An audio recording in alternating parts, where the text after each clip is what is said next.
परिवर्तनशील visionary leadership चाहियो नि। म राष्ट्रपति हुनु पर्यो देशको। अनि हेर्नु न कहिले आउँछ म देखाइदिइहाल्छु नि। तपाईँ सडक छाप्ला लगाएर अर्थमन्त्री बनाउनुहुन्छ, 8 क्लास लगाएर परराष्ट्र मन्त्री बनाउनुहुन्छ, मेन पावरको दलाललाई बजारमा राजदूत पद बेच्नुहुन्छ, अनि मसँग कहिले परिवर्तन आउँछ भनेर सोध्नुहुन्छ। छैन त्यो ज्ञानेन्द्र शाही भन्नेलाई चितवनमै दोलो काडा हो कि होइन, त्यो त ठकुरीको छोरो रहेछ, मरिहालेन। तपाईँ हामी जस्तो भए त ती मर्थ्यौँ।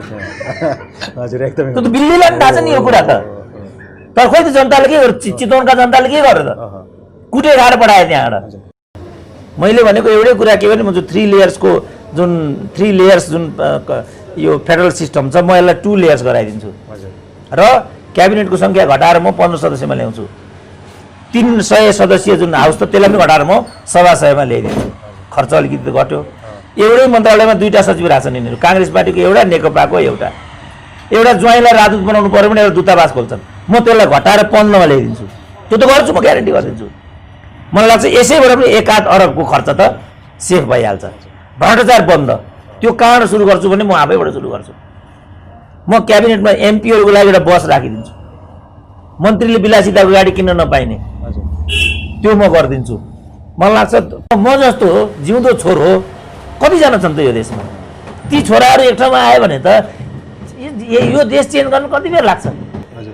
हजुर अब यो आगामी आम निर्वाचनमा चाहिँ तपाईँको कसको पल्ला भारी हुने देख्छ? काङ्ग्रेसले जित्छ। अब शेरबहादुर प्रधानमन्त्री हुन्छन्।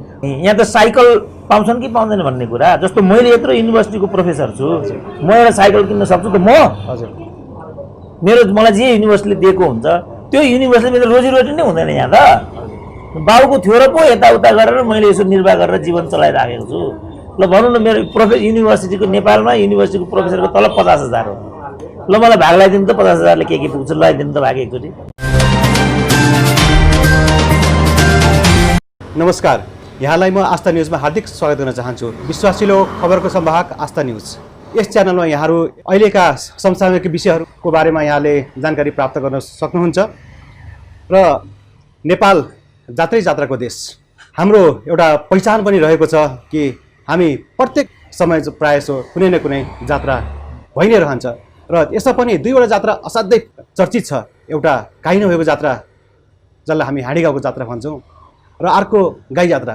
अहिले माहौल गाई जात्राको छ, तर विडम्बना अहिले ती 2वटै जात्रालाई पनि मात खाने अर्को एउटा जात्रा भइरहेको छ, राजनीतिक जात्रा।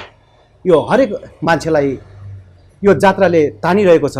अब के हुन्छ, आज के हुन्छ, आजको बैठकमा के हुन्छ, भोलिको बैठकमा के हुन्छ, कसले के भन्यो भन्ने कुरातिर यो अहिलेको जात्रा अगाडि बढिरहेको छ। र यही राजनीतिको जात्राको परिवेशमा हामी राजनीतिक विश्लेषक एकजना यस्तो व्यक्तित्वलाई आजको बसमा निम्ताएका छौँ। मैले उहाँको बारेमा परिचय गराउनु त्यति सान्दर्भिक नहोला। उहाँ हुनुहुन्छ राजनीतिक विश्लेषक डाक्टर सुरेन्द्र केसी। डाक्टर साहब, यहाँलाई म आस्था न्युजमा हार्दिक स्वागत गर्न चाहन्छु। नमस्कार। ल हस्, धन्यवाद। डाक्टर साहब, मैले जोडिहालेँ, यो जात्रा भइरहेको छ। यो अहिले पछिल्लो समय यो राजनीतिक जात्रा छ र हजुर यो राजनीतिको विशेषज्ञ पनि हुनुहुन्छ। यो अहिलेको यो रडाको चाहिँ के हो? यो त तपाईँले भनिहाल्नु भने भूमिकामा, अब यो जात्राहरूको चाहिँ एउटा सिजन हुन्छ। हजुर, अब गाई जात्राको त हरेक वर्ष साउन मध्यतिर हो क्या र।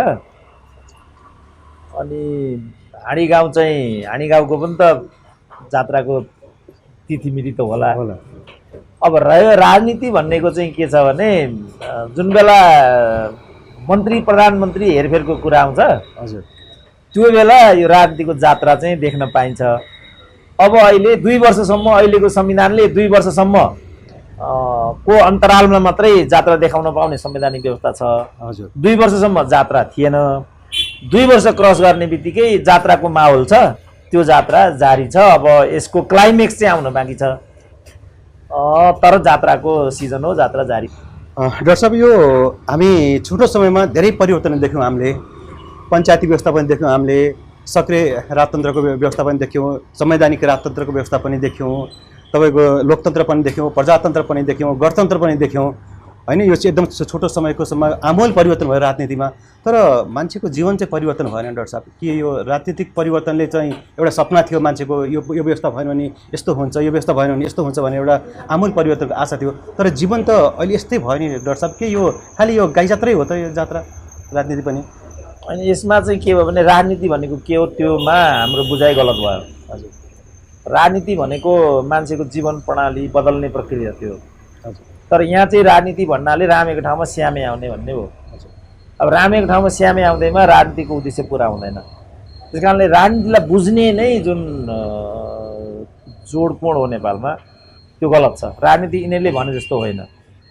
समाजको आर्थिक र सामाजिक रूपान्तरण गरेपछि मात्रै मान्छेको जीवन प्रणालीमा परिवर्तन आउँछ। औद्योगिकरणको प्रक्रिया हुनु पर्यो, कृषिको व्यवसायीकरण हुनु पर्यो, राजनीतिमा शुद्धता चाहियो, योग्यता क्रमले त्यहाँ चाहिँ स्थान पाएको हुनु पर्यो, कमी कमजोरी गर्यो भने दण्डित हुने त्यस्तो खालको परिपाटी हुनु पर्यो। हामी त्यो परिपाटीमा छैनौँ। अब नेता मर्यो स्वास्नीलाई राष्ट्रपति बनाइदियो, छोरो मर्यो बुहारीलाई मन्त्री बनाइदियो, अनि नेतो हार्यो नेताकी स्वास्नीलाई स्पिकर बनाइदियो, यही हो राजनीति भन्ने छन्। त्यो कहाँ राजनीति हो र? त्यस कारणले यो राजनीतिलाई बुझ्ने जुन हाम्रो अभ्यास भयो त्यसको गल्तीको घानमा आज हाम्रो देशको राजनीति पर्यो र त्यसको परिणाम हामीले पाएनौँ। यो राजनीतिलाई हामीलाई परिणामदायी बनाउन खोजेको हो भने राजनीति जे राजनीति हो त्यहाँ ल्याउनुपर्छ विषयलाई। अघि पनि मैले भने राजनीति भनेको चाहिँ समाज बदल्ने प्रक्रिया हो। समाज बदल्ने, समाजको बदलाव त्यति बेला मात्रै हुन्छ जब उनीहरूको आर्थिक र उत्पादन प्रणालीमा भिन्नता आउँछ। अनि कल कारखाना खोल्नु पर्यो, मानिसले रात दिन काम गर्नु पर्यो।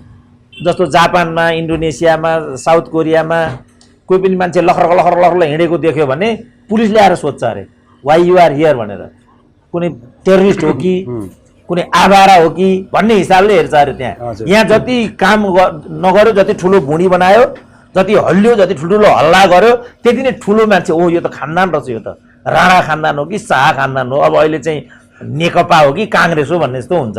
यो त आवारा गर्दी हो नि त। तर त्यही आवारा गर्दीलाई नै हामी जस्तो अब अहिले पार्टीको कुरा गर्ने भने कम्युनिस्ट पार्टीमै 4.5 सदस्यीय सेन्ट्रल कमिटी छ। अब यही सङ्ख्या चाहिँ चाइनामा 2.5 सदस्यीय छ। 250 सदस्यको सेन्ट्रल कमिटी छ चाइनामा। त्यहाँ कम्युनिस्ट पार्टीका सदस्यहरूको सङ्ख्या 8 करोड छ। यहाँ 4.5 सदस्यीय सेन्ट्रल कमिटी छ। कम्युनिस्ट पार्टीका कार्यकर्ताहरूको सदस्यता प्राप्त सङ्ख्या चाहिँ 8 लाख छ। अब यहाँ सचिवालय 9 सदस्यीय छ, त्यहाँ सचिवालय 7 सदस्यीय छ। यहाँको जनसङ्ख्या 3 करोड छ, त्यहाँको जनसङ्ख्या 1.25 अरब छ। त यसबाट बुझिन्छ कि राजनीतिलाई हामीले कुन रूपमा प्रयोग गर्यौँ। राजनीतिलाई गलत रूपमा हामीले प्रयोग गरेको परिणाम नै आज देशले भोगिराखेको छ। त्यसलाई अघि तपाईँले नाम राम्रो दिनुभयो, गाई जात्रा। यो गाई जात्रामा जहाँ हामी छौँ किनभने राजनीतिलाई ठिकसँग बुझेका छैनौँ। जस्तो धार्मिक व्यक्ति भन्ने बित्तिकै, धर्म भन्ने बित्तिकै एउटा छवि मान्छेको दिमागमा आउँछ नि, रामनामी लगाएको, पहेँलो लुगा लगाएको, अथवा लामो दारी पालेको, अथवा माथिबाट चाहिँ फेटा बाँधेको, यो मान्छे भन्ने बित्तिकै यो धार्मिक मान्छे रहेछ, अलि सात्विक यस्तो भन्ने हामी बुझ्छौँ। त त्यही मान्छे चाहिँ होटलमा गएर टन्न जाँड खाएर चाहिँ अनि खुट्टा बगाउन थाल्यो भने त्यसलाई हामी के भन्छौँ? ठ्याक्कै अहिले राजनीतिमा त्यही भएर आछ। राजनीति भने कम्युनिस्ट भने सबभन्दा धनी छन्, सबभन्दा भ्रष्ट पनि छन्। डेमोक्रेट भने, काङ्ग्रेस भने 7 सालमा भएको नेता अहिले पनि नेतै छ। डेमोक्रेसीमा त जस्तो अमेरिकामा 2 चोटिदेखि 3 चोटि त राष्ट्रपति हुन पाइँदैन। मोरलेस युकेमा पनि यही छ। अन्त पनि जस्तो नैतिकताको प्रश्न आयो भने अस्ट्रेलियामा जानुहोस्, न्युजिल्यान्डमा जानुहोस्, कहीँ पनि जानुहोस्, साउथ कोरियामा जानुहोस्। जस्तो अब साउथ कोरियाको राष्ट्रपतिमाथि चाहिँ भ्रष्टाचारको आरोप लाग्यो, 30 वर्ष जेलमा परिन् तिनी। अब यहाँ हेर्नु त, ल कुनै पनि नेता जेलमा पर्यो, 4 खालमा गएर बस्यो भने 3 वर्ष त्यहाँ बस्यो भने निस्किँदाखेरि 10,000 मान्छेको जुलुस लिएर फुल माला लिएर यसो गर्दै निस्किन्छ। अब प्रहरीको अधिकृतको भर्खर हामीले एउटा डिआइजीको ज्यानमारा केस हामीले देखिहाल्यौँ। उन्मुक्ति गर्छ कसले? सर्वोच्च अदालतले। हामीले चाहिँ उहाँ कञ्चनपुरमा निर्मला पन्तको प्रकरण देख्यौँ। अब त्योमा संलग्न 8 जना प्रहरीहरू उन्मुक्त। अब शेरबहादुर आउनेमा प्रधानमन्त्री हुन्छन्, अफ्ताब आलम पनि अहिले जसरी डिआइजीलाई यिनीहरूले उन्मुक्ति दिए त्यसरी नै उन्मुक्त हुन्छन्। यसलाई हामीले राजनीति भन्यौँ। यो राजनीति होइन। अपराधको लिपापोती, धन कमाउने प्रक्रिया, आफ्ना परिवारजनहरूलाई मन्त्री प्रधानमन्त्री बनाउने प्रक्रिया, नयाँ नयाँ गाडी चढ्ने प्रक्रिया, देश विदेश घुम्ने प्रक्रिया राजनीति होइन। यो नबुझ्ने नै मैले देख्दा हाम्रो देशमा राजनीतिको गाई जात्राको चाहिँ कारण हो। डाक्टर साहबले अघि एकदम राम्रो कुरा गर्नुभयो, किनकि जबसम्म अर्थनीति राम्रो हुँदैन, जीवन स्तर जबसम्म चाहिँ मान्छेको माथि उठ्दैन, तबसम्म यो राजनीतिको गायजात्रा भइरहने रहन्छ। अब यो केही समय अगाडिसम्म हाम्रो एउटा बहस के चलिरहेको थियो भने कि राजनीतिमा र यो अर्थनीतिमा चाहिँ एकदम पढे लेखेका मान्छे आएनन्, पढे लेखेका त्यो केही 8 कक्षा पास गरेका 10 कक्षा पास गरेका मान्छेहरूले चाहिँ यो देश चलाए र उनीहरूले चाहिँ चलाएको देशबाट कसरी चाहिँ यो सम्भव हुन्छ भन्ने केही समय अगाडि बस्थ्यो। र केही समय अलि अगाडिदेखिबाट हेर्ने भने विशेष गरेर डाक्टर साहबहरू चाहिँले यो अर्थनीति चलाइरहनु भएको छ, उनीहरू चाहिँ अब आइरहनु भएको छ। तर उहाँहरूको चाल त झन् बिग्रेको देख्यो नि डाक्टर साहब, कि यो झन् यो पढे लेखेकाहरूले चाहिँ के नबुझिया हुन् कि के हो डाक्टर साहब? यो पढेर लेखेर मात्रै हुँदैन, एउटा राजनीतिक प्रतिबद्धता, भिजन, मिसन, कमिटमेन्ट जम्मै चाहिन्छ। जस्तो रामशरण महतले चाहिँ हामीलाई मन परे पनि नपरे पनि बजारमुखी अर्थतन्त्रको प्रयोगकर्ताको रूपमा हुनुहुने। जस्तो त्योभन्दा पहिला त्यो अर्थनीतिलाई अगाडि ल्याएको थियो डाक्टर प्रकाश चन्द्र लोहनीले नै। निजीकरणको प्रक्रियालाई उनीहरूले नबुझेको भन्ने कुरा होइन, बुझेकै हो। तर त्यो प्रक्रिया हाम्रो मुलुकमा कतिको एप्लिकेबल छ भन्नेमा चाहिँ उहाँहरू चुक्नु हो।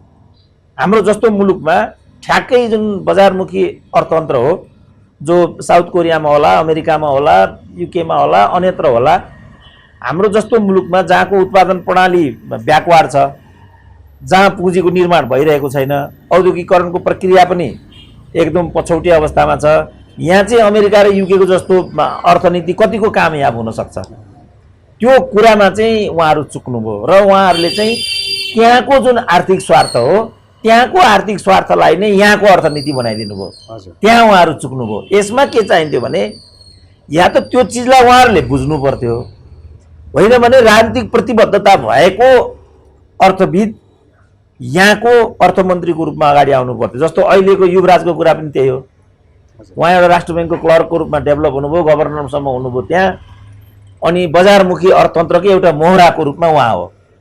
उहाँको कुनै राजनीतिक प्रतिबद्धता छैन, उहाँको पृष्ठभूमि पनि कहिले पनि राजनीति होइन, फेरि हो भने पनि उहाँको एउटा अर्कै खालको राजनीतिक पृष्ठभूमि हो। अब अहिले चाहिँ अर्कै खालको राजनीतिक पृष्ठभूमि भएको पार्टीको अर्थमन्त्री उहाँ हुनुहुन्छ। अब यो कारणले गर्दाखेरि पढे लेखेका मान्छे पनि होपलेस हुँदा अब उहाँले त एउटा बजेट पनि ठिकसँग बनाउन नजानेको हो कि भन्ने मैले आफै फिल गरेँ त्यो। हजुर। अब जस्तो भनौँ न, यो सांसद वित्तीय विशेष कोष भन्ने 5-6 करोडको जुन रकम छ, हजुर हजुर, यो त निष्प्रयोजनशील भन्ने कुरा त सिद्ध भइसक्यो नि। हजुर हजुर। उहाँ एउटा टेक्नोक्रेटको हैसियतले यो मिल्दैन भन्न सक्नु पर्थ्यो। रामशरणले पनि त्यो गर्न सक्नु भएन, उहाँले चाहिँ अलिकति प्रयास गर्नुभयो, यहाँले त त्यो प्रयास पनि गर्नु भएन, आँखा चिम्लेर। किनभने उहाँको राजनीतिक ब्याकिङ थियो। त्यति गर्दा गर्दै पनि नेकपा भित्रका मान्छे त्यहाँ डेलिगेसन गएर यो अर्थमन्त्रीलाई हटाउनुपर्छसम्म भनिदिए। त्यसपछि उहाँ लाचार हुनुभयो, एउटा जागिरे जस्तो। जब पढे लेखेको मान्छे लाचार एउटा जागिरे जस्तो हुन्छ भने त्यसले कुनै पनि भूमिका खेल्न सक्दैन। अहिलेका सोकल पढे लेखेका अर्थमन्त्रीहरूको मैले देख्दा समस्या त्यो हो। डाक्टर साहब, यो लामो समयसम्म हामी चाहिँ पञ्चायत व्यवस्थादेखिबाट अहिलेसम्मको गणतन्त्रसम्म हेर्ने हो भने सबै राजनीतिक परिवर्तन त देखियो हामीले, तर आर्थिक परिवर्तन देखिएन। किनकि हिजो पनि त यो देश चलाउने त्यही वीरगन्जको ढाड थापेर पैसा उठाएर देश चलाउने अर्थनीति थियो। अस्ति भर्खरै तपाईँको चाहिँ हाम्रो डाक्टर युवराज खतिवडाले पनि संसदमा के भन्नुभयो भने 3 महिना जति यो लकडाउनले गर्दाखेरि हाम्रो चाहिँ भन्सारमा पैसा उठेन, देश चलाउनलाई लगभग तपाईँको चाहिँ 45 अरब जति चाहिन्छ, 15 अरब जति मात्रै उठ्ने भयो। तपाईँ चाहिँ आयात भएन भने चाहिँ यो देशै नचल्ने जस्तो उहाँले देखाउनु भयो। यदि पैसा पुगेन भने ट्याक्स बढाइदिने, त्यो बाहेक अर्को विकल्प भएको अहिले देखिएन। यसरी कति जेलसम्म चल्छ यो देश? अब यो प्राय असम्भवै हुन्छ। जस्तो आजको पत्र पत्रिकाको हेडिङ के छ भने नेपालमाथि चाहिँ 13.5 खरबको वैदेशिक ऋण भइसक्यो। जन्मिँदै प्रत्येक नेपालीको टाउकोमा 42,000 को ऋण परेको भन्ने त्यो तथ्याङ्कले देखायो। अब लगभग त्यति नै व्यापार घाटा छ। अब हाम्रो राजस्व उठ्ने भनेको त 13-8 खरब जति मात्रै हो। हजुर। अब भनेपछि तलब खान पनि नपुग्ने देखियो यहाँबाट। अब यदि त हजुरको यस्तो व्यवस्था छ भने यो चाहिँ राजनीतिक व्यवस्थाले नै धान्न सक्दैन भने यो चाहिँ जनतालाई त्यो समस्यामा पारेर जनतालाई कर बढाएर यो चाहिँ यो व्यवस्थालाई चाहिँ अगाडि बढाउनै पर्ने चाहिँ अब यो बाध्यता चाहिँ किन छ फेरि? कि यसको विरोध चाहिँ किन नभयो होला? होइन, यो त तिनीहरूले नै त्यसैको लागि ल्याएको हो नि त। जस्तो अब हाम्रो जस्तो मुलुकमा सङ्घीयता यो आर्थिक स्रोतको सन्दर्भमा कतिको एप्लिकेबल छ भन्ने कुरा हो नि त यो। हजुर। जस्तो अहिले कोरोनाको सन्दर्भमा इटालीको एउटा एक्जाम्पल आयो। इटाली पनि कोरोनाग्रस्त मुलुकमा थियो। त्यहाँको हाउस चाहिँ 2 सदन गरेर 1030 सदस्यीय रहेछ इटालीको। उनीहरूले चाहिँ चाँडै के निर्णय गरिहाले भने अब अर्थतन्त्र त डुब्न लाग्यो इटालीको। तुरुन्तै उनीहरूले के निर्णय गरे भने त्यो 1030 सदस्यीय हाउसलाई घटाएर 630 सदस्यमा ल्याए उनीहरूले। गर्दाखेरि झन् 400 त्यहाँ सांसदहरू त उनीहरू जबलेसमा गए होइन। हाउस नै घटाएर ल्यायो भने त त्यति नै खर्च कटौती भयो। अब हाम्रो नेपालमा आउँदाखेरि चान्चुन 300 को चाहिँ हाम्रो हाउस छ। त्यो उदाहरणको आधारमा हामीले के गर्नुपर्ने झटपट भनेदेखि त्यसलाई घटाएर बढीमा 150 नभए 115 मा ल्याउनु पर्ने हो। क्याबिनेट पनि त्यसरी नै 25 सदस्य घटाएर 15 सदस्य गर्नुपर्ने हो। र मैले देख्दाखेरि जुन 3 लेयर्स संहिता छ हाम्रो केन्द्र प्रदेश लोकल, यो बीचको लेयरलाई चाहिँ खारिज गरिदिनु पर्ने हो। 2 लेयर मात्रै केन्द्र लोकललाई शक्तिशाली बनाइदेऊ केही छैन। तर त्यो बीचको लेयर हटाउने बित्तिकै र माथिबाट चाहिँ आधी जति सांसदहरू हटाउने बित्तिकै हाम्रो ठुलो चाहिँ के भने खर्च कटौती यसमा हुन जाने अवस्था बन्थ्यो। तर अघि पनि मैले भने हाम्रो राजनीतिक नेतृत्व चाहिँ राजनीतिक प्रतिबद्धताको छैन। उसले चाहिँ यतिको लागि संहिता ल्याएको छ। आफ्नो छोरी बुहारी अहिले तपाईँ हाउस हेर्नुहोस् न, केन्द्रमा जसरी परिवारवाद छ, तपाईँ लोकलमा जानुभयो भने ठ्याक्कै त्यसै त्यही नेता केन्द्रमा मन्त्री छ, उसैको श्रीमती प्रदेशमा मन्त्री छ, अनि उसैको ज्वाइँ राजदूत छ फेरि त्यहाँ अथवा भतिजो। यसको लागि यिनीहरूले यो व्यवस्था ल्याएको भन्ने कुरा प्रष्टै देखियो।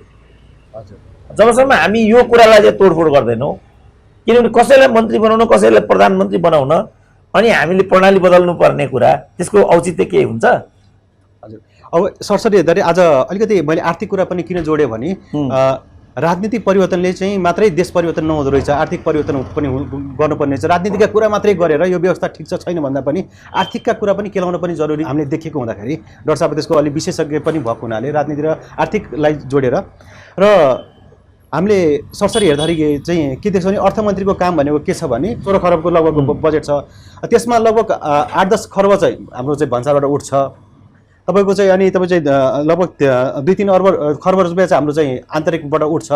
अनि यो बिचमा भएका यो 3-4 खर्ब पैसा चाहिँ कसरी कुन चाहिँबाट लोन लिने कसरी लिने भन्नेतिर मात्रै उहाँहरूको फोकस जस्तो देखिन्छ। र वास्तवमा कसरी अब त्यो विकास गरेर यहाँको चाहिँ आन्तरिक आर्थिक कसरी उत्पादनलाई बढाउने कसरी आत्मनिर्भर भन्नेतिर चाहिँ खासै राज्य गएको जस्तो देखिँदैन।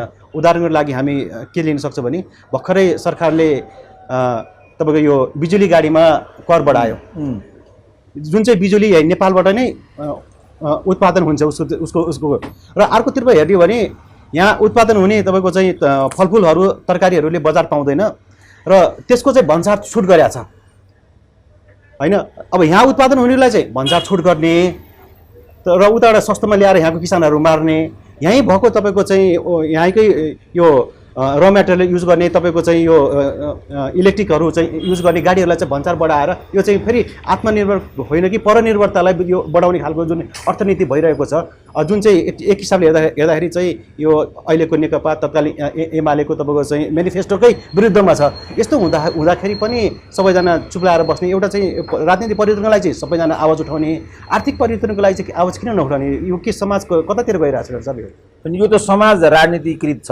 हजुर, नेपाली समाज राजनीतिकृत भएको हुनाले समाज आफै राजनीतिकृत भयो। सोसियल मिडिया प्रयोगकर्ताहरू, मिडियामा काम गर्ने सञ्चारकर्मीहरू, बौद्धिकहरू, नागरिक समाजहरू, इभन मानवाधिकार कर्मीहरू पनि, कर्मचारी र प्रहरीसम्म पनि नेपालमा राजनीतिकृत छ।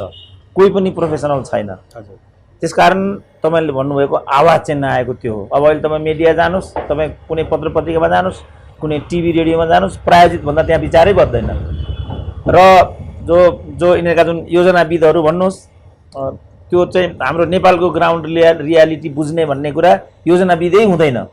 अर्थमन्त्रीको कुरा अघि हामीले गरिहाल्यौँ, किनभने उनीहरूले चाहिँ एउटा बजारमुखी अर्थतन्त्रको सुनिश्चितताको लागि नै यो उदारमना राजनीतिक प्रणालीलाई चाहिँ उनीहरूले अवलम्बन गरिराखेका छन्। र यसको राजनीतिक मूल नै के छ भने जुन ग्लोबल मार्केटिङ सिस्टम छ, ग्लोबल जुन बजार हो त्यो बजारलाई ग्यारेन्टी गर्ने खालको राजनीतिक व्यवस्था हामीले अवलम्बन गरेका छौँ। जस्तो सिङ्गापुरको आफ्नै राजनीतिक व्यवस्था छ, चाइनाको आफ्नै राजनीतिक व्यवस्था छ, क्युबाको आफ्नै राजनीतिक व्यवस्था छ, भियतनामको आफ्नै राजनीतिक व्यवस्था छ। इभन भारतले पनि त्यो राजनीतिक व्यवस्थाभित्र पनि आफ्नै प्रकारको अर्थ प्रणाली विगत समयमा अवलम्बन गर्न खोजेको थियो। त्यसकारण जुन शक्ति राष्ट्रहरूको जुन राजनीतिक प्रणाली अन्तर्गतको आर्थिक प्रणाली हो, जस्तो राजाकै व्यवस्था पनि पञ्चायती व्यवस्था चाहिँ डिक्टेटोरियल किसिमको व्यवस्था थियो। सुरुकालमा विश्वव्यापी रूपमा नै तानाशाही व्यवस्थाहरू प्रयुक्त थिए, सैनिक तानाशाही, कम्युनिस्ट तानाशाही यो खालको थियो। नेपालमा पञ्चायती तानाशाही चाहिँ हाबी थियो। बिस्तारै उदारवादी एउटा राजनीतिक व्यवस्था हाबी हुन थालिसकेपछि राजालाई पनि अप्रत्यक्ष रूपमा प्रेसर आउन थाल्यो र 1980 कै दशकमा प्रकाश चन्द्र लोहनीले नै सर्वप्रथम यो बजारमुखी अर्थतन्त्रको नीति अवलम्बन गरेको यो देशमा। अनि त्यसपछि अहिलेको उदारवादी व्यवस्था आयो। यो व्यवस्था आएपछि त फोकस नै यहाँका कल कारखानाहरूलाई बन्द गराउने कुरामा प्राथमिकता थियो। 4 दिन अगाडि गोविन्दराज जोशीले आफै के भने काङ्ग्रेसले नेपालका कल कारखाना उद्योगहरू बेच्यो। तपाईँले सुन्नुभयो होला, हामीले मात्रै यो कुरा भन्थ्यौँ। अब आएर उहाँले नै भन्नुभयो कि काङ्ग्रेसले नेपालका कल कारखानाहरू चाहिँ बेच्यो। किन बेच्यो त? किनभने त्यत्तिकै लागि यो राजनीतिक व्यवस्था ल्याइएको थियो। अब यो राजनीतिक व्यवस्था त्यो अर्थ प्रणालीको सुनिश्चितताको लागि ल्याइएको हुनाले हामी त्यसको दास भएर गइरहेछौँ। अहिले बजारमा हामीले हेऱ्यौँ भने, जस्तो मलाई राम्रोसँग थाहा छ, त्यो बेला चाहिँ बजारभरि चाहिँ जापानी ट्याक्सीहरू हुन्थे। इन्डियन यो मारुति ट्याक्सी भनेको बजारमा हुँदैन थियो। बजारमा चाहिँ यो जापानिज टेरिकटन मात्रै हुन्थ्यो। नेपालको आफ्नै बजारमा चाहिँ पोलिस्टरहरू उद्योग हुन्थे। कतिपय औद्योगिक कल कारखानाहरूले करिब 20 to 30% जति नेपालको आफ्नै कल कारखानाले उत्पादन गर्ने थियो। हाम्रो आँखा अगाडि तपाईँहरूले युवाहरूले पनि देखेको ट्रली बस थियो, नेपाल यो साझा यातायात थियो, हेटौँडा सिमेन्ट कारखाना थियो, हिमाल सिमेन्ट कारखाना यहीँ थियो, बाँसबारी छालाजुत्ता कारखाना त्यहीँ थियो, गोरखकाली रबर उद्योग त्यहीँ थियो, भ्रिकुटी कागज कारखाना चितवनमा थियो थिएन? ती जम्मै बन्द भए हाम्रा। किन बन्द भएका त हाम्रा? किनभने त्यो अर्थ प्रणालीबाट मात्रै यो राजनीतिक प्रणालीलाई धान्न सकिन्थ्यो। किनभने राजनीतिक प्रणालीले मात्रै मानिसको आर्थिक सामाजिक रूपान्तरण सम्भव हुँदैन। फेरि प्रजातन्त्र भनेको पनि दल खोल्न पाउने स्वतन्त्रता मात्रै होइन, सँगसँगै आर्थिक र सांस्कृतिक ग्यारेन्टी पनि मानिसलाई चाहिँ त्यो राजनीतिक व्यवस्थाले गरेको हुनुपर्छ। हामीले यहाँ जनजातिको अधिकार चाहिँ माग गऱ्यौँ, तर जनजातिको अधिकार सुनिश्चित गर्ने पूर्वाधारहरू के हुन् भन्ने कुरा हामीले एक दिन पनि छलफल गरेनौँ। जनजातिलाई अधिकार चाहियो, मधेसीलाई अधिकार चाहियो, महिलालाई अधिकार चाहियो, यहाँसम्म कि तेस्रो लिङ्गीलाई पनि अधिकार चाहियो। तर यो अधिकारको सुनिश्चितता कसरी गर्ने त? त्योतिर हामीले एक दिन पनि छलफल गरेनौँ। अब फलस्वरूप अहिले के भयो? मधेसी पनि अधिकारबाट वञ्चित भयो, जनजाति पनि अधिकारबाट वञ्चित भयो, मैले त महिला पनि वञ्चित भयो। किन? महिलाको नाममा नेताहरूले आफ्नो श्रीमतीहरू मात्रै अगाडि बढाए, आफन्तजनहरूलाई मात्रै अगाडि बढाए। महिलालाई सशक्तिकरण गर्ने भनेको त महिलालाई उद्योगसँग जोड्ने हो नि, युवाहरूलाई रोजगारीसँग जोड्ने हो नि त, मधेसी र जनजातिलाई उत्पादनसँग जोड्ने हो नि त। अनि उनीहरूलाई आत्मनिर्भर बनाएपछि पो मुलुक आत्मनिर्भर हुन्छ त। अनि यहाँ त खालि के गर्यो भने दल मात्रै। जस्तो यो 30 वर्षमा हामी कहाँ नेपालमा 182 वटा राजनीतिक दलहरू खुले, त्यही अवधिमा 3000 उद्योगहरू बन्द भए। अनि कसरी आर्थिक एउटा हैसियत देशको बन्छ त? त्यसकारणले उत्पादन र उत्पादकत्वको जुन विधि हो, जुन अर्थ प्रणाली हामीले चाहिँ अवलम्बन गरेका हौँ, यो नै हाम्रो चाहिँ परनिर्भरमुखी छ। यो अब अहिलेको विश्वमा आत्मनिर्भर भन्ने पनि त्यति सम्भव हुँदैन। उपयुक्त आर्थिक नीति भनेको चाहिँ अन्तर्निर्भर आर्थिक नीति हो। अन्तर्निर्भर आर्थिक हुनको लागि उसको बजारको सामग्री हामीले यहाँ ल्याउने भने हाम्रो उत्पादन पनि त्यो बजारमा लैजानु पर्यो, अनि मात्रै व्यापार घाटा चाहिँ सन्तुलित हुने भयो। अब अघि पनि हामीले भने 12 खरबभन्दा बढी हाम्रो अहिले व्यापार घाटा छ। 13 खरब वैदेशिक ऋण, 12 खरब व्यापार घाटा, 8 खरबको आय स्रोत। अनि हामी कसरी समृद्ध हुन्छौँ त? गरिब हुनुको त विकल्पै छैन नि हाम्रो देशको। त्यही कारण अघि पनि मैले भने 42,000 प्रति नेपालीमाथि ऋण लाग्छ जन्मिने बित्तिकै। तर उसलाई नै थाहा हुँदैन कि यो ऋण मलाई किन लाग्यो। मलाई ऋण लाग्यो भने जस्तो मेरो बाबुले ममाथि 1 लाख रुपियाँमा ऋण लगाइदिएको भने मलाई यति त थाहा हुनु पर्यो त्यो ऋण मलाई केमा लाग्यो किन लाग्यो। मलाई ऋण मात्रै लाग्यो, बाबुले मलाई छोडेर गयो, मसँग धन केही पनि छैन, ऋण मात्रै छ। अब मेरो अवस्था के हुन्छ त? ठ्याक्कै हाम्रो देशको अवस्था अहिले त्यही छ र उनीहरूले हाम्रो त्यो अवस्थाले गर्दा यो गर भन्छन्, यति ब्याज लगा, यो विद्युत प्राधिकरणको नाम त्यति बेर विद्युत कर्पोरेसन थियो मैले जान्दाखेरि। पछिबाट उनीहरूले के गरे भने यो विद्युत कर्पोरेसन होइन, यसको विद्युत इलेक्ट्रिक एथोरिटी बना भन्यो, इलेक्ट्रिसिटी एथोरिटी बनायो, विद्युत प्राधिकरण बना भन्यो। किन यसले यस्तो बनाएर छ भन्नु भनेको त त्यो गरेपछि उनीहरूले जुन ऋण धन दिन्छन् त्यो हामीले सकार्नु पर्दो रहेछ। यो गाडी किन, यति यसको मूल्य निर्धारण गर, यति यसको ब्याज गर, उसले नै निर्दिष्ट गर्दछ। तर कर्पोरेसनमा उसले त्यो गर्न पाउँदो रहेछ। त यो तरिकाले चाहिँ उसले हामी माथि आर्थिक डिक्टेसन गर्छ, इकोनोमिक डिक्टेसन गर्छ। र यति यो जहाज किन, जस्तो अहिले यहाँ कहिले काहीँ जहाजमा लडाइँ गर्छन् नि, एयरबस किन्ने कि जेट किन्ने भनेर झगडा गर्छन् नि, त्यो कम्पनीको झगडा रहेछ। अनि उहाँबाट प्रेसर आउँदो रहेछ, तैँले यो किन्ने भन्, यदि तैँले यो किन्ने भनेर भने तँमाथि भ्रष्टाचारको मुद्दा लाग्छ भन्दो रहेछ। लगेर त्यो कंसाकार भन्नेलाई त त्यो द्वन्द्वले पो 4 खाल पुगाइदिएको रहेछ। पछि मैले भेटेँ, तपाईँ के हो तपाईँको भनेर सोधेँ मैले, विषय त्यो रहेछ। अब प्रहरीमाथि पनि यही हुन्छ, सेनामाथि अहिले सेनाको हतियार चाहिँ कुनै अक्सन नगरिकन किन्नुपर्छ भन्ने कुरा आयो नि त। त्यो कहाँबाट आएको त? त्यस्तो अर्डर पनि भइसक्यो हो। त्यो किन हुन्छ त? त्यो किनभने हाम्रो सेनामा चाहिँ त्यो विदेशीको प्रभाव बढी छ।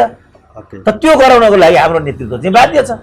अब यही चिज तपाईँ पुलिसको हतियारमा आउनुहोस्, यही चिज चाहिँ अरू आर्थिक नीतिमा आउनुहोस्।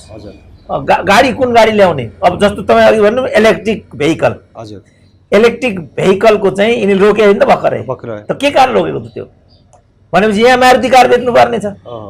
अब मारुति कार पनि यस्तो अरे कि 800 सीसी को मात्रै ल्याउन पाइने भन्ने बजेटमा आउँछ अरे। किन भनेको त त्यसको सप्लाई विनोद चौधरीले गर्ने अरे। हामीले त्यो कुरा थाहा पाउँदैनौँ। त यसरी विदेशीको निर्देशनमा विदेशी आर्थिक स्वार्थको लागि जब हामीले आफ्नो अर्थनीति चाहिँ अवलम्बन गर्छौँ भने त्यसको नतिजा जे अहिले हामीले भोगिरहेछौँ ठ्याक्कै त्यही हुन्छ। मैले डाक्टर साहबलाई अलिकति यो आर्थिक पाटोलाई किन केलाउन चाहेको भने अब डाक्टर साहबको ले भन्दाखेरि धेरै मान्छेलाई प्रभाव पर्न सक्छ। यो कारणले चाहिँ आर्थिक नीतितिर अलिकति डाक्टर साहबलाई म कुरातिर लिएर गइरहेको हो।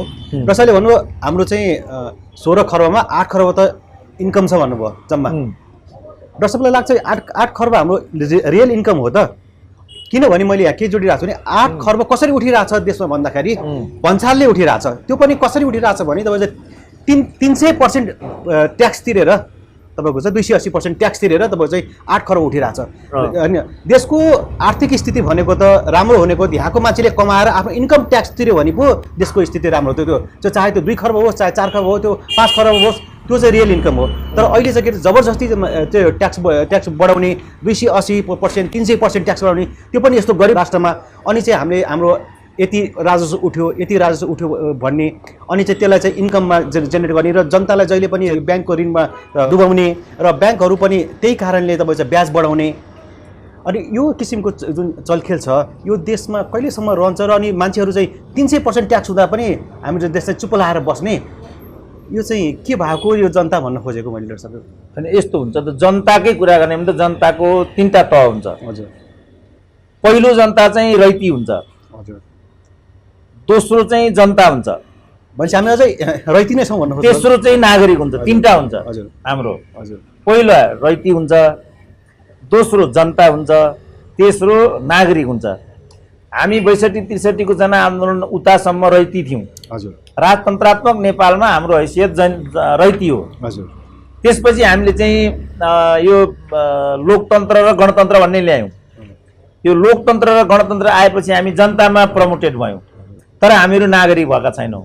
एउटा सच्चा नागरिकले मात्रै उमाथि तपाईँले भन्नुभएको 300% किन, विद्युतको मूल्य यति बढी किन, यस्तो लोड सेडिङ किन, 29 वर्षदेखि मेलम्ची वाइ लक्ड, किन योग्य मान्छे मन्त्री हुँदैन, किन सडक छाप मन्त्री हुन्छ, किन 8 क्लास पढेको लुवागे अर्थमन्त्री हुन्छ, किन 3 क्लास पढेको परराष्ट्र मन्त्री हुन्छ, किन मेन पावरको दलाल राजदूत हुन्छ, जस्तो म भनिरहेको छु नि। हजुर, अरू किन भन्दैनन् त यो कुरा? अघि मैले भने नि नेता मर्यो स्वास्नीलाई राष्ट्रपति बनाइदियो। हजुर, छोरो मर्यो बुहारीलाई मन्त्री बनायो कुटिकन प्रचण्डले चितवनमा छोरीलाई मेयर बनायो कि बनाएन हजुर अनि के त्यहाँको जनता भेडा हुन् त किन भोट हालेको त त्यसो भने त्यहाँ हो मैले सुरुमै एउटा के भने यो जात्राको कुरा गरेको थिएँ जनता पनि के अरे जात्रा हेर्न चाहिँ एकदमै तपाईँको भिड हुने एकदमै तपाईँ चाहिँ जो कसले बढी राम्रोसँग प्रदर्शन गरिरहेको छ हाँसो ल्याएको छ तर आफ्नोमा चाहिँ सचेत नहुने जो यो चेतनाको स्तर चाहिँ हाम्रो कहाँ छ चेतनाको स्तरै छैन किनभने ऊ नागरिकै भएको छैन कहाँ चेतना जस्तो तपाईँ सडक हेर्नुहोस् जस्तो म भन्छु तपाईँलाई एउटा मेरोबाट भन्छु 2057 सालदेखि मेरो घरको धारामा पानी आउँदैन तर त्यसको मिनिमम मूल्य म 1100 तिर्छु अर्को 1100 खर्च गरेर काम चलाउँछु किन त्यो काम गर्छु त म किन म सडकमा निस्किन्न त भने म पनि नागरिक भएको रहन्छु समस्या त्यही छ समस्या त्यही छ हजुर अब जबसम्म म यो अन्याय खपिरहन्छु जस्तो लोड सेडिङ भन्नु 17 घण्टा लोड सेडिङ हुन्थ्यो यहाँ तर बिजुलीको दाम बढेको बढे हुन्थ्यो अब अहिले बजारको माग के छ भने कुलमानलाई राख्ने कि हटाउने यो कुलमानलाई राख्ने कि हटाउने प्रश्नै होइन किनभने कुलमानले त लोड सेडिङ मुक्त गराइदियो यसमा सकेन संसारभरि अहिले पेट्रोलको मूल्य के छ घटिराखेको छ नेपालमा आज मात्रै के गर्यो फेरि 2 रुपैयाँ बढायो त्यो पनि कसरी बढाउँछ यहाँ किरासिनको डिजेलको पेट्रोलको एउटै दाम त्यस्तो पनि हुन्छ कहिले ल त्यो पेट्रोलको अलिकति फरक पार्यो भने पनि डिजेल र किरासिनको दाम एउटै अरे किन डिजेल र किरासिनको दाम एउटै अरे भनेदेखि तस्करी हुन्छ अरे उता त तस्करी हुन्छ भने त रोक्नको लागि हामीले सरकार बनाएको नि त त्यही भएर सरकार किन बनाएको त हामीले तस्करी भन्दा नि त्यो डिजलमा चाहिँ मिक्स गर्छन् भन्ने चाहिँ बढी हुन्छ जे कुरो त त्यही हो एक तरिकाले उता लान्छन् भन्ने भयो एक मिक्स चाहिँ गरे अरे मिक्स गरे भने मिक्स गर्नलाई किन कारबाही नगरेको त ल तस्करी हुन्छ अरे उता त तस्करी हुन्छ भने त रोक्नको लागि हामीले सरकार बनाएको नि त त्यही भएर सरकार किन बनाएको त हामीले तस्करी भन्दा नि त्यो डिजलमा चाहिँ मिक्स गर्छन् भन्ने चाहिँ बढी हुन्छ जे कुरो त त्यही हो एक तरिकाले उता लान्छन् भन्ने भयो एक मिक्स चाहिँ गरे अरे मिक्स गरे भने मिक्स गर्नलाई किन कारबाही नगरेको त ल तपाईँ भनेको मान्ने हो भने मिक्स गर्न पाइन्छ त्यस्तो हुँदा पनि यो विरोध नआउने त्यसको आवाजै नउठ्ने कुनै पनि पार्टीले त्यसको प्रतिनिधित्व नगर्ने अनि फेरि सोकल तपाईँको चाहिँ विद्वत वर्गहरू चाहिँ खालि राजनीतिक टिप्पणी मात्रै गर्ने र त्यसकै त पछि यो दौडिने जुन समाज बनिरहेको छ यसले चाहिँ अबको भविष्यको के हुन्छ भन्ने चाहिँ एउटा चिन्ता चाहिँ हाम्रो भविष्यको असफल राष्ट्र हुन्छ नि त्यो त देखिसक्यो जस्तो अहिले चाहिँ कोरोना छ हजुर होइन अब हामीले चाहिँ जसरी अहिले आफूलाई बजारमा ल्याइराखेका छौँ हैन मान्छे अब के भन्छन् अहिले भने आजबाट यस्तै हो भने नेपालमा चाहिँ लास उठाउने मान्छे हुँदैन भनिरहेछन् तर हामी जम्मै बजारमा छौँ अब यसलाई त हामीले बेपरवाह गर्यौँ भने गरिब हुने कुरालाई त हामीले कहिले विषय बनाउँदैनौँ नि हामीलाई थाहा छ महँगो जीवन प्रणाली भयो भने महँगा गाडी चढ्यो भने खर्चिलो जीवन पद्धति अपनाइयो भने के हुन्छ भन्नु त जे जति बाबुले जोड दिएको सकिन्छ त तर हामी सकिरहेका हुन्छौँ मुलुकको कुरा पनि त्यही हो जस्तो अहिले यहाँ जस्तो पनि गाडी नेताहरू कति करोडको गाडी चढ्छन् भन्नु त करोडभन्दा माथि नै हुन्छ कम्ती 1.5 करोड भन्दा मुनिको त कोही गाडी नै चढ्दैन अझ पुगिरहेको छैन प्रधानमन्त्री 5 करोडको झिकाउनेहरूले राष्ट्रपतिलाई खर्च पुगेन कार्पेट पुगेन राष्ट्रपति हेर्नु त राष्ट्रपतिको के योग्यता हो कुन पार्टीबाट आएकी हुन् सुहाउने कुरा हो त त्यो ल हामी त नागरिक भएका रहेनछौँ अरे ब्याकवार्ड रहेछौँ अरे काठमाडौँका जनता त गणेश मानले भने जस्ता रहेछन् अरे ल मानियो अनि उनी चाहिँ उनका कार्यकर्ता चाहिँ कम्युनिस्ट पार्टीको सदस्यलाई के भनिन्छ भने समाजको सबभन्दा सचेत मान्छे चाहिँ कम्युनिस्ट पार्टीको सदस्य हुन्छ भनिन्छ र सबभन्दा देशभक्त ऊ हुन्छ भनिन्छ देशभक्तको यही कायदा डाक्टर साहब यो नेताहरूले आफैले कमाएर तपाईँको चाहिँ गाडी किनेको डाक्टर साहबलाई थाहा छ आफैले कमाएको आफ्नो इन्कमबाट तपाईँको चाहिँ गाडी किनेर चढेको थाहा छ नेता नेपालमा त्यो गर्ने हैसियत भएको नेतै हुँदैन नेपालमा तर पनि उनीहरू करोडौँको गाडी चढेर हिँडिरहेका छन् कम्तीमा पनि र यो आम मान्छेले चाहिँ चढ्ने गाडी चाहिँ विलासिताको हुने यो सानो एउटा 800 सीसीको एउटा मारुतिको कुरा गरौँ त्यो विलासिताको हुने त्यो माथि चाहिँ 300% ट्याक्स लाउने अनि त्यसलाई इन्कम भनेर भन्ने र अनि जनतालाई चाहिँ जहिले पनि तल पारेर ऋणको बोझमा चाहिँ थिचेर राख्ने अनि यस्तो अर्थनीति लिएर त्यो फेरि डाक्टर साहबहरूको नै अर्थनीतिमा पनि यो परिवर्तन आएन भने अब परिवर्तन कहिले आउँछ डाक्टर साहब होइन परिवर्तन त परिवर्तनशील भिजनरी लिडरसिप चाहियो नि म राष्ट्रपति हुनु पर्यो देशको अनि हेर्नु न कहिले आउँछ म देखाइदिइहाल्छु नि तपाईँ सडक छापलाई लगेर अर्थमन्त्री बनाउनुहुन्छ 8 क्लास लगेर परराष्ट्र मन्त्री बनाउनुहुन्छ मेन पावरको दलाललाई बजारमा राजदूत पद बेच्नुहुन्छ अनि मसँग कहिले परिवर्तन आउँछ भनेर सोध्नुहुन्छ लु म चुनावमा जाउँदा यो देशका जनताले मलाई भोट हाल्छन् म प्रचण्डसँग चुनाव लड्छु आउने सालमा हाल्छन् त बाटोमै कुटेर मेरो खुट्टा बाँधिदिनु बेर छैन त्यो ज्ञानेन्द्र साई भन्नेलाई चितवनमा दोलो गाडा हो कि त्यो त ठकुरीको छोरो रहेछ मरिहालेन तपाईँ हामी जस्तो भए त ती मर्थ्यौँ हजुर एकदमै त्यो त बिल्लीलाई पनि थाहा छ नि यो कुरा त तर खोइ त जनताले के गर्यो चितवनका जनताले के गर्यो त कुटे खाएर पठायो त्यहाँबाट त जब जनतै त्यो चाहन्छ भने ज्ञानेन्द्र साईले के गर्छ अब मैले के गर्न सक्छु हो जनतालाई परिवर्तन चाहिएको छ भने मैले भने यो लिडरसिपबाट केही पनि हुँदैन यो लिडरसिपबाट चाहिँ खड्ग ओलीबाट चाहिँ नेपाली समाजको रूपान्तरण हुँदैन अब तै पनि खड्ग ओलीलाई तपाईँ भोट हाल्नु त के गर्ने त मैले अब झापाबाट जितेर आएँ संसदीय दलमा लडे जिते पार्टीको महाधिवेशन भए जिते अब मैले के गरौँ मेरो हातमा केही पनि छैन मैले त आवाज दिने हो त्यही पनि चर्को बोल्छ यो भन्छन् हजुर आज एउटा कुरा भनिदिनुहोस् न ल मानिलिउँ तपाईँको चाहिँ हाम्रो जसरी दिल्लीमा त केजरीवाललाई जुन परिवर्तन दिएको दिल्ली मान्छेले आफ्नो त्यो चेतनाको स्तरलाई बढाएर केजरीवाललाई तपाईँको जिताए तपाईँको चाहिँ एउटा चेतना देखाए काठमाडौँको जनताले पनि अब यो केही वर्षमा तपाईँको चाहिँ अझै मध्यावधि चुनाव आउन अझै 2 वर्ष चान्चुन बाँकी छ यसमा चाहिँ एउटा परिवर्तन आएर डक्टर साहबलाई यो देशको प्रमुख व्यक्ति बनायो भने यो देशले चाहिँ के पाउँछ डक्टर साहब भनिदिनुहोस् केजरीवालले के दिए म त्यही दिन्छु यही केजरीवाललाई नै एउटा दृष्टान्त बनाउँ न हजुर म गत वर्ष दिल्ली गएको थिएँ हजुर ट्याक्सीमा चढेँ अनि हामी त्यहाँ कुरा गर्न लाग्यौँ हजुर ट्याक्सी ड्राइभरले हस्तक्षेप गर्यो अनि उसले के भन्यो भने म काङ्ग्रेसको हुँ तर मैले केजरीवाललाई भोट हाल्ने भन्यो किन भन्ने कुरा आयो पानी फ्री गरिदियो हजुर बिजुली फ्री गरिदियो हजुर स्कुल फ्री गरिदियो क्या ये कम है भन्यो उसले भनेपछि यो तिनटै कुरा सबले गर्नुहुन्छ अब त्यसलाई एउटा मोडल मान्ने हो भने हाम्रो देशमा के सम्भव हुन्छ होइन किनभने फेरि हावादारी कुरा गरेर त फेरि नेता भइहाल्यो जस्तो प्रचण्डहरूले भनौँ न के गर्छु भनेर थिए त के भयो त अहिले केपी ओलीले नै 2/3 पछि सुशासन हुन्छ स्थायित्व हुन्छ यो कुकुर झगडा हुँदैन भनेको थियो नि त भएन त मिलिजुली सरकारमा यति थिएन होला बरु कल भइराखेको छ केपी ओलीको औचित्य पार्टी एकताको औचित्य भयो त यस्तो हावादारी कुरा चाहिँ गर्ने बेला भएको छैन तर मेरो भनाइ के भने यो साधन स्रोतबाट कति कुरा सम्भव हुन्छ केसम्म दिन सकिन्छ त्यसलाई म टोटलमा पुनर्विचार गर्छु र एउटा नीति ल्याउँछु जस्तो भनौँ न बिजुली हाम्रो के अरे हाम्रो यो पेट्रोलियम बाहिरैबाट सम्पूर्ण उत्पादन बाहिरैबाट बजार बाहिरैबाट औषधि बाहिरैबाट केही पनि त देशभित्र उत्पादन हुँदैन बाहिरबाट ल्याउनुपर्छ अब यसको मूल्य मैले तोक्छु भन्दा हुन्छ तोकिन्छ मैले भनेको एउटै कुरा के भने म जो 3 लेयर्सको जुन 3 लेयर्स जुन यो फेडरल सिस्टम छ म यसलाई 2 लेयर्स गराइदिन्छु र क्याबिनेटको संख्या घटाएर म 15 सदस्यमा ल्याउँछु 300 सदस्यीय जुन हाउस त त्यसलाई पनि घटाएर म 100 मा ल्याइदिन्छु खर्च अलिकति घट्यो एउटै मन्त्रालयमा 2टा सचिव राख्छन् यिनीहरू काङ्ग्रेस पार्टीको एउटा नेकपाको एउटा ज्वाइँलाई राजदूत बनाउनु पर्यो भने एउटा दूतावास खोल्छन् म त्यसलाई घटाएर 15 मा ल्याइदिन्छु त्यो त गर्छु म ग्यारेन्टी गरिदिन्छु मलाई लाग्छ यसैबाट पनि 1.5 अरबको खर्च त सेफ भइहाल्छ भ्रष्टाचार बन्द त्यो कहाँबाट सुरु गर्छु भने म आफैबाट सुरु गर्छु म क्याबिनेटमा एमपीहरूको लागि एउटा बस राखिदिन्छु मन्त्रीले विलासिताको गाडी किन्न नपाइने त्यो म गरिदिन्छु मलाई लाग्छ 3-4 खरब त यतिबाटै पनि आउँछ होला जस्तो अहिलेदेखि के छ भने 60% हाम्रो बजेटको पैसा चाहिँ तल्लो भत्तामा जान्छ 20% वित्तीय व्यवस्थापनमा जान्छ 20% मात्रै विकास निर्माणमा जान्छ 20% विकास निर्माणमा लग्यो भने त्यसको 10% भ्रष्टाचारमा कमिसनमा जान्छ अनि 10% ले विकास निर्माण हुन्छ यही मेलम्ची भन्नु कति वर्ष भयो मेलम्चीको अन्तिम किस्ता दिन बाँकी थियो जम्मा 36 करोड मात्रै 36 करोड दिएर चाहिँ अगाडि बढेको भएदेखि हामी कहाँ अहिले मेलम्ची आइसक्ने रहेछ यिनीहरूले यसो हेरे पानीको मात्रै यहाँ 4 अरबको व्यापार हुँदो रहेछ यहाँ पानी व्यवसायले लगेर 1 अरब बुझाइदिए हजुर यो मेलम्ची अझै 2-4 वर्ष हल्लाउन पाइयो भने त यस्तो दुध दुने गाई त आइरहन्छ हजुर भनेपछि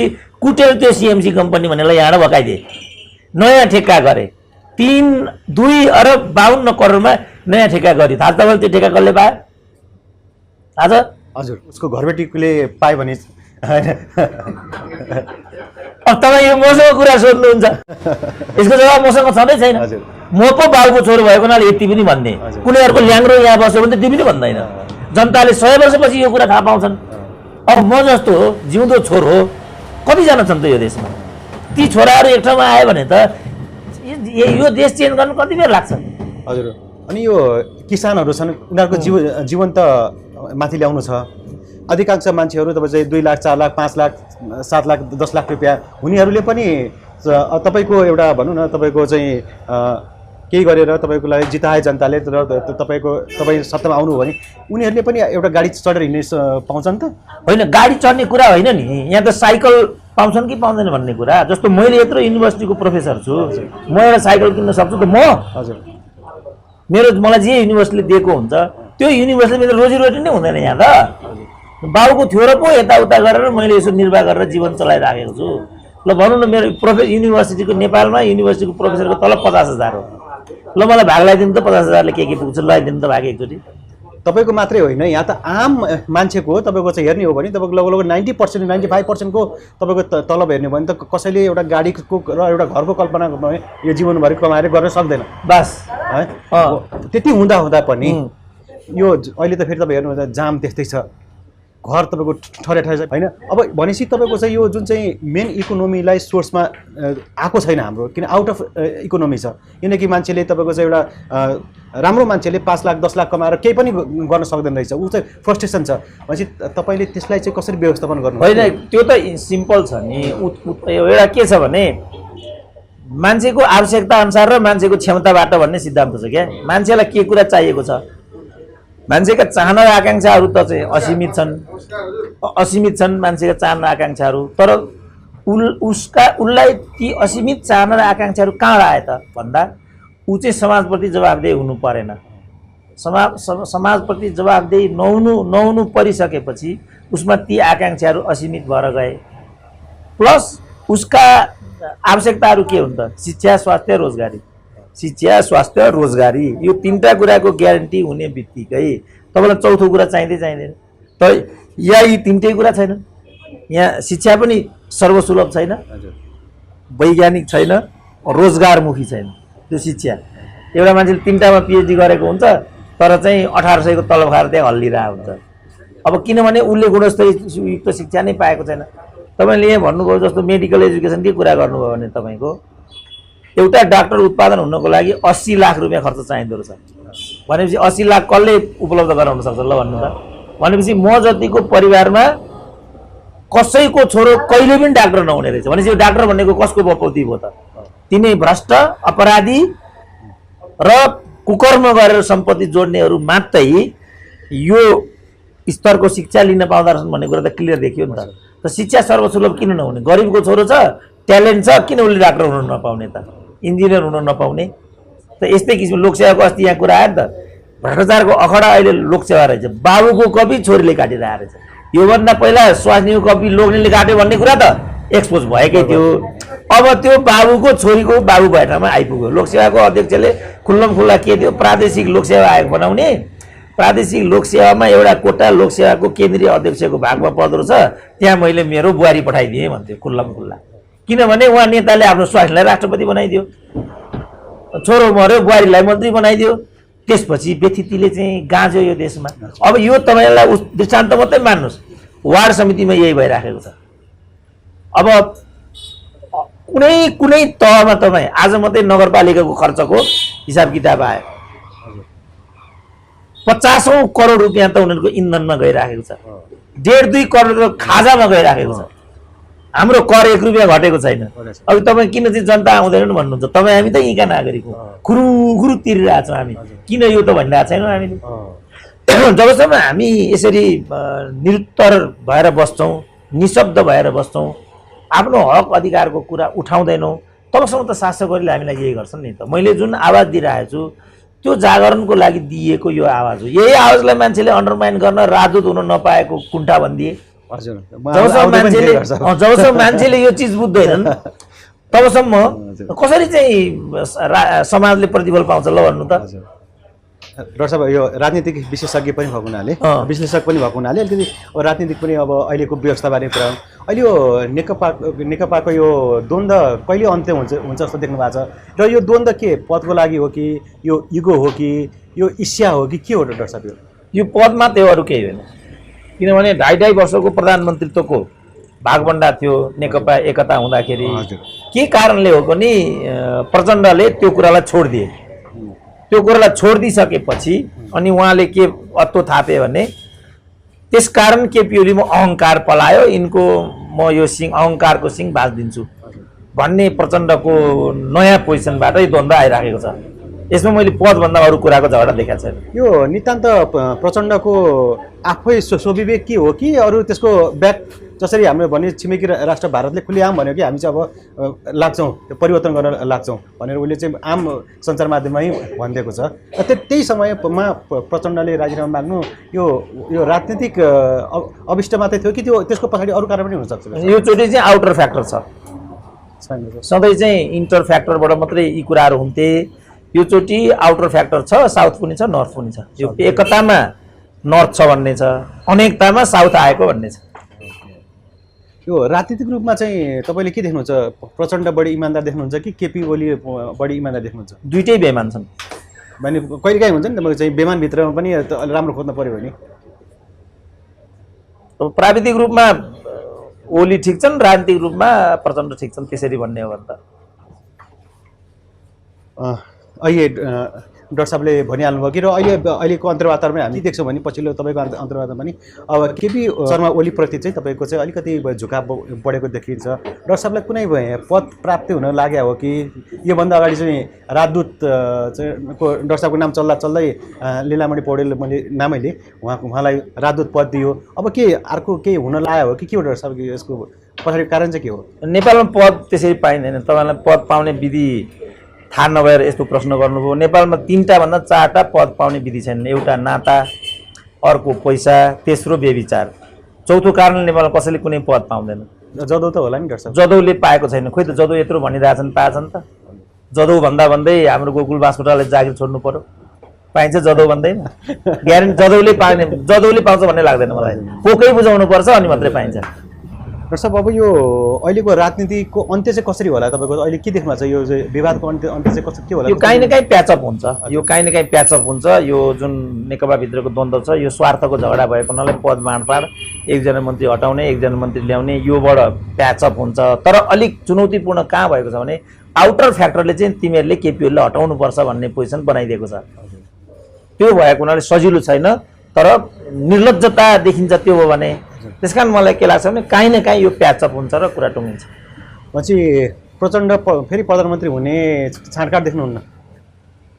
लास्ट इयर 6 महिना जतिको लागि सम्भव छ चुनावी सरकारको प्रधानमन्त्रीत्व हुने सम्भावना नो भन्न सकिँदैन। हजुर। पछि अब यो आगामी आम निर्वाचनमा चाहिँ तपाईँको कसको पल्ला भारी हुने देख्नुहुन्छ? काङ्ग्रेसले जित्छ। अब शेरबहादुर प्रधानमन्त्री हुँदैन। डाक्टर साहब जस्तो यस्तो स्वतन्त्र अभियन्ता जुन चाहिँ बोलिरहने सचेत गराइरहनेहरूको चाहिँ भनौँ न विवेकशील पार्टी जस्तो कुराहरूको चाहिँ के हुन्छ? सिनारियो के हुन्छ? अब उनीहरूको के हुन्छ भन्ने कुरा त यो 5 वर्षलाई हामीले मूल्याङ्कन गरेरै एउटा निष्कर्ष निकाल्न सक्छौँ। त्यहाँ पनि यिनै पार्टीको जस्तो कलह छ, झगडा छ, विभाजन छ, टुटफुट छ। नयाँपन त केही पनि आएन नि। उनीहरूले नयाँपन ल्याउन सकेको भए त्यो एउटा वैकल्पिक कुरा हुन्थ्यो। मैले डे 1मै भनेको थिएँ रविन्द्र मिश्रको बारेमा। आज पनि एउटा फेसबुकमा आइरहेको थियो, तपाईँले रविन्द्र मिश्रको बारेमा कल्पित आरोप लगाउनु भयो भनेर। त्यो मैले सही आरोप के लगाएको थिएँ भने त्यति बेला बीबीसीले नेपाललाई इन्डियामा गाभए कस्तो हुन्छ होला भन्ने एउटा सिरियल चलाएको थियो।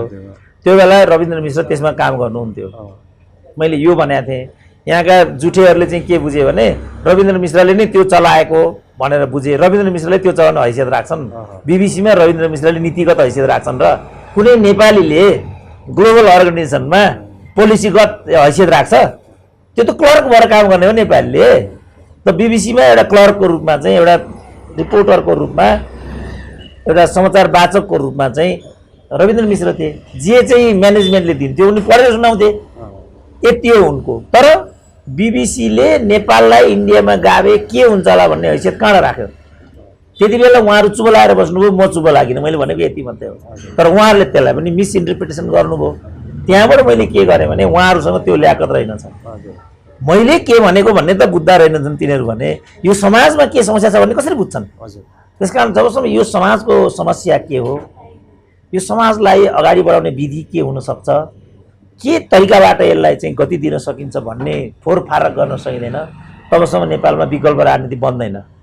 मैले हाम्रो उहाँ पोर्चुगालदेखि आइरहनु भएको छ उहाँ मित्र, उहाँलाई पनि हिजो फोनमा यही कुरा भनेको थिएँ। त्यही कुरा उहाँले भन्नुभयो, तपाईँहरू किन मिल्नुहुन्न, तपाईँहरू किन एक ठाउँमा आउनुहुन्न। मैले उहाँलाई त्यही कुरा भनेको थिएँ। रविन्द्र मिश्र यही कुरा गर्ने भने पहिला उहाँहरूले खोल्नुभयो पार्टी। साझा विवेकशील एक ठाउँमा बसेर उहाँहरूले गर्नुभएको भए अलिकति पोजिसन उहाँहरूको बन्ने देखियो। त्यो अनुभव गरेको आधारमा तुरुन्त पार्टी एकता गर्नुभयो। 2.5 वर्षमा फेरि आफ्नो बाटो लाग्नु हो। 2-3 जना त्यहाँ आश लाग्दा सुरज आचार्य, हाम्रो यो मुमाराम खनाल यस्ता त्यहाँ अझै पनि बाँकी थिए। तर अहिले हप्ता दिन भयो उहाँहरूले पनि छोड्नुभयो। यो प्रवृत्ति त यहाँ छँदै थियो नि त अलरेडी। उहाँहरूलाई टुट्नु नै थियो भने त्यो पार्टी किन जोइन गर्नु हो उहाँहरूले? त्यस कारण मेरो भनाइ के भने पहिला हामी वैचारिक एउटा जग बनाउँ न, जागरण र चेतना ल्याउँ, अनि पार्टी खोल्ने नखोल्ने, पार्टी एकता हुने नहुने निर्णयमा पुगौँ। तर खोलिसकेपछि, निर्णय गरिसकेपछि यो गऱ्यौँ भने जनतामा निराशा जान्छ, यो काम नगरौँ। मेरो चाहिँ यो थियो। तर मेरो त को सुन्छ यो देशमा? भने यो सम्भावना छ कि छैन? फेरि मिलेर जाने सम्भावना छ कि छैन? अब यो समाज विज्ञानमा ठ्याक्कै छ छैन त भन्न सकिँदैन। मिलेर जाने चाहिँ आजको आवश्यकता हो। तर नेपालीहरूको मनोवृत्ति हेर्दाखेरि त्यो कुरा एकदमै गाह्रो छ। किन? नेपालीहरू 2200-2400 कल्चरबाट आएका, 2200-2400 भनेपछि हरेक गाउँको एउटा राजा। त्यो मनोवृत्तिले पनि हामी सेकेन्ड म्यान हुन कोही चाहँदैनौँ। जस्तो अब नेकपाकै भनौँ न, अहिले यो झगडा के भने 4-5 जना त पूर्व प्रधानमन्त्री यत्रो टाउको लिएर त्यहाँ बसिरहेछन्। अब कसले कसलाई मान्ने? अस्ति प्रधानमन्त्री बालुवाटारमा प्रधानमन्त्री आइराखेका। अब प्राइम मिनिस्टर सिस्टममा त के हुन्छ भने एक्जिक्युटिभ हेड आउँदाखेरि त सम्मान व्यक्त कमसेकम उठेर त्यति त हुन्छ। उनीहरू त प्राविको मास्टर आए जस्तो के छ भन्नुला जस्तो गर्छन् त केटाहरू। त्यस कारणले अब यो किन त भन्दा सबै ठुला, सबै जान्ने, जबसम्म एकले अर्कालाई मान्ने जुन संस्कार हुँदैन, जबसम्म नीतिमा बहस विमर्श गरिँदैन, तबसम्म मिलेर जाने सम्भावना चाहिँ साँगुरो नै हुन्छ। तर म के भन्न चाहन्छु भने एउटा विकल्पको परिदृश्य निर्माण गर्नु चाहिँ आजको नेपाली राजनीति र समाजको आवश्यकता हो। अब त्यो आवश्यकतालाई जति चाँडो हामी रियलाइज गर्छौँ, विकल्प बन्छ, गर्दैनौँ भने अगाडि जान्छ। दर्शकलाई हाम्रो पनि शुभकामना छ कि अब एउटा त्यसकै परिवर्तनको लागि एउटा जुन चेतनाको स्तर बढाउने एउटा व्यक्तित्वहरू नै भोलि त्यसमा आएर यो देशमा केही परिवर्तन होला भन्ने हामी पनि अपेक्षा गर्छौँ। र जाँदा जाँदै डाक्टर साहबसँग एउटा यो विदेशमा बस्ने व्यक्तिहरूको एउटा प्रश्न छ। मैले चाहिँ यो यहाँलाई म भन्ने सुनाउँछु। सम्पूर्ण प्रवासमा बस्ने एनआरएनहरूको अब आउने दिनहरूमा देशलाई समृद्ध गतिशीलमा लैजान कस्तो भूमिका खेल्नु पर्ला एनआरएनले भनेर सोध्नु भएको छ। डाक्टर साहबको सम्पूर्ण एनआरएनहरूलाई डाक्टर साहबको भनाइ के छ? एनआरएनको समस्या पनि नेपाल र नेपालीहरूको जे हो त्यही देखेँ मैले। नेपाल र नेपालीको अहिलेको समस्या के हो भने निरपेक्ष पार्टीवाद अनि राजनीतिकरण, अब जातीय प्रवृत्ति पनि छ यहाँभित्र। ठ्याक्कै एनआरएन मैले त्यही देखेँ। त्यस कारण मेरो उनीहरूलाई सुझाव के छ भने सबभन्दा पहिला उनीहरू एनआरएन हुनु पर्यो र विदेशमा बसिसकेपछि विदेशमा के छन् त प्रवृत्तिहरू, विदेशमा के छ भने योग्यता प्रणाली हावी छ, सिस्टममा उनीहरू हिँड्छन्, पारदर्शितापूर्ण जीवन पद्धति छ र चाहिँ जिम्मेवार एउटा सामाजिक सदस्यको रूपमा जीवन गुजार्नुपर्छ भन्ने विदेशी अभ्यास छ। जापानमा पनि यही छ, युरोपमा पनि यही छ, अमेरिकामा पनि यही छ। तर मैले के देखेँ भने जापानमा पनि नेपालीहरू बियर खाएर बोतल आनन गर्ने देखेँ। त्यो र यहाँको चढ्याएको त प्रवृत्तिमा केही पनि फरक भएन नि त। त्यसकारण म एनआरएनहरूलाई के भन्छु भने बाबु तिमी यो प्रक्रिया छोड। उदाहरणको लागि योभन्दा पहिलाको जुन एनआरएनको चिफ हुनुहुन्थ्यो उहाँले नै सिल्क एयरमा गएर चाहिँ जाँड खाएर दिउँसै खैला बैला गरिदिनु भयो र त्यहाँबाट कठारामा समातेर निकालिदियो। अब एनआरएनको चिफ भनेको त जसरी यहाँ हाम्रो प्रधानमन्त्री हो त्यसरी नै विश्वका नेपालीहरूको चिफ त एनआरएनको चिफ हो नि त। एनआरएनको चिफले नै यो गरिदियो भने हाम्रो यहाँको प्रधानमन्त्रीले गरेको जस्तै भएन। त्यसकारण मेरो उहाँलाई सुझाव के छ भने तपाईँहरूले यो बानी चाहिँ छोड्नुपर्छ। त्यहाँ झगडा गर्ने, त्यहाँ कुटाकुट गर्ने, त्यहाँ तेरोमेरो गर्ने, त्यहाँ पार्टीवाद गर्ने यो छोड्नुहोस्। त्यहाँ नेपाली भएर आफ्नो अस्तित्व बनाउनुहोस् अनि त्यहाँका विधि र प्रक्रियाहरू सिक्नुहोस्। ती विधि र प्रक्रियालाई लिएर यो देशमा फर्केर आइदिनुहोस् र एउटा दृष्टान्त दिनुहोस्। ल हामीले गर्न खोजेको यो हो। भर्खर यहाँ एनआरएनको सम्मेलन भयो, हाम्रो राजनीतिक दलको जस्तै कलह भयो। त्यहाँ पनि को नेता हुने, को के नहुने, यहाँ पनि त्यही देखियो। मेरो एनआरएनहरूलाई सुझाव के छ भने तपाईँहरू यो बानी छोड्नुहोस्। यस्तो खालको त यी छ त बाबा, यी खड्गौली छँदैछ, यी प्रचण्ड छँदैछ, किन चाहियो एनआरएन हामीलाई? योभन्दा बेग्लै चरित्र एनआरएनका साथीहरूले देखाउनुपर्छ। एनआरएनहरूको लागि चाहिँ मैले दिने रिकमेन्डेसन पोहोर मलाई चाहिँ सिडनीमा साथीहरूले बोलाएछन्, मलाई अलिकति आशा पलायो। किनभने म त कुनै पार्टीको किन बोलायो होला त मलाई त्यहाँ भन्ने लागिरह्यो। पनि त्यहाँको कार्यक्रममा गएँ, साथीहरूसँग सहकार्य गरेँ, आफ्नो लागेको विचार पनि व्यक्त गरेँ। यो प्रकारले तपाईँहरूले हामीलाई यहाँकाले त हामीलाई काहीँ मूल्याङ्कन गरेनन्, उहाँकाले पनि मूल्याङ्कन नगर्ने पनि त हामी त सिक्यौँ। हामीले 30औं वर्ष गरेको मेहनतको केही पनि अर्थ आएन नि त।